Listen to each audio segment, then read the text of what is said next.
है कि एक 3 सेंटीमीटर लंबा तार जिसमें 10 एम्पियर विद्युत धारा प्रवाहित हो रही है, ठीक है, एक परिनालिका के भीतर उसके अक्ष के लंबवत रखा हुआ है। परिनालिका के भीतर चुंबकीय क्षेत्र का मान 0.27 टेस्ला है। तार पर लगने वाला चुंबकीय बल क्या होगा? किसी भी धारावाही तार पर बच्चों लगने वाले चुंबकीय बल का फॉर्मूला होता है F बराबर IL/B sin थीटा।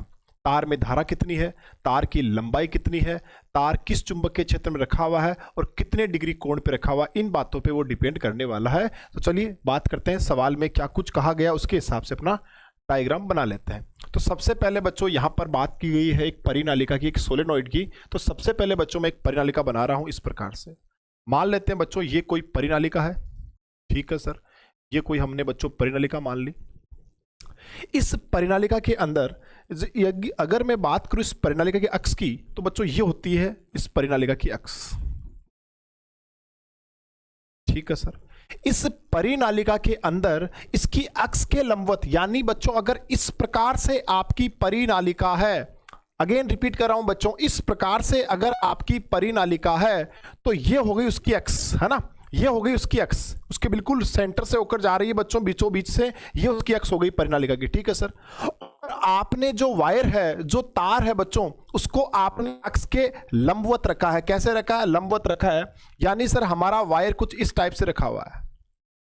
ये आपका बच्चों वायर रखा हुआ है, ठीक है। इसकी लेंथ आपको 3 सेंटीमीटर दे रखी है और इसमें बहने वाली धारा है वो बच्चों 10 एम्पियर है ना। इस तार में जो धारा बह रही है बच्चों वो 10 एम्पियर है, ठीक है सर। और इसकी जो लेंथ है बच्चों वो 3 सेंटीमीटर है, ठीक है।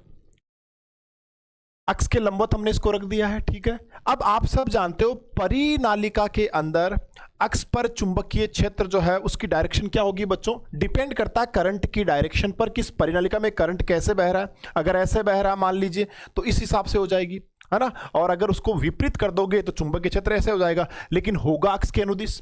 अरे परिनालिका के अंदर चुंबकीय क्षेत्र की डायरेक्शन कैसे होती है? अक्ष के अनुदिश। कैसे होती है? अक्ष के अनुदिश। अब मैग्नेटिक फील्ड की डायरेक्शन ये भी हो सकती है और ये भी हो सकती है, डिपेंड करता है कि परिनालिका में धारा की दिशा क्या है। परिनालिका में जो धारा प्रवाहित हम कर रहे हैं उसकी डायरेक्शन क्या, उस पर यह बात डिपेंड करता है।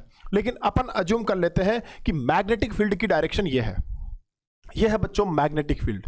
यहां पर बच्चों ये मैग्नेटिक फील्ड है। किसी भी परिनालिका के अंदर चुंबकीय क्षेत्र होता है, क्या से होता है? जवाब है सर अक्ष के अनुदिश होता है। कैसे होता है? अक्ष के अनुदिश, है ना। अगर मैं यहां बात करूं बच्चों तो मैग्नेटिक फील्ड की डायरेक्शन ये है, मैग्नेटिक फील्ड की डायरेक्शन ये है। और तार कैसे रखा हुआ है सर? ऐसे रखा हुआ है। तो आप एक चीज रिपोर्ट देख रहे हो यहां पर कि तार में जिधर धारा बहती है वही बच्चों एल की डायरेक्शन होती है। तो एल की डायरेक्शन तो ये हो गई बच्चों, और बी की डायरेक्शन ये हो गई। एल और बी के बीच का एंगल बच्चों साफ नजर आ रहा है। यहां पर एल और बी के बीच का जो एंगल है बच्चों वो 90 डिग्री साफ दिख रहा है सर। हाँ सर दिख रहा है सर। तार तो हमने ऐसे रख दिया सर, तार तो हमने ऐसे रख दिया, और मैग्नेटिक फील्ड ऐसे है, थीटा सर यहां पर 90 डिग्री है। बोलो क्लियर? ठीक है सर। अब बच्चों एक बार अपन लिख लेते हैं क्या क्या डिटेल्स अपने को सवाल में दे रखी है। तो बात करें तो अपने पास तार की लंबाई है बच्चों, कितनी है?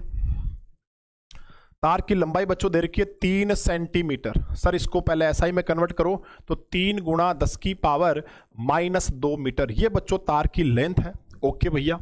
अगर बात करें तार में बहने वाली धारा आई, तो सर धारा हमें दे रखी है सर कितनी? 10 एम्पियर। ओके भाई, धारा भी हमें 10 एम्पियर दे रखी है। परिनालिका के भीतर उसकी अक्ष के लंबवत रखा हुआ है। अगर वायर को आपने अक्ष के लंबवत रखा है बच्चों तो यहां पर आपका जो थीटा है वो 90 डिग्री है। एल और बी के बीच का एंगल कितना है? 90 डिग्री है सर। Okay sir. परिनालिका के भीतर चुंबकीय क्षेत्र यानी बच्चों मैग्नेटिक फील्ड बी का मान भी आपको दे रखा है कितना? 0.27 टेस्ला। 0.27 टेस्ला। तार पर लगने वाला चुंबकीय बल। अब आप लोग अच्छी प्रकार से जानते हो कि चुंबकीय बल धारावाही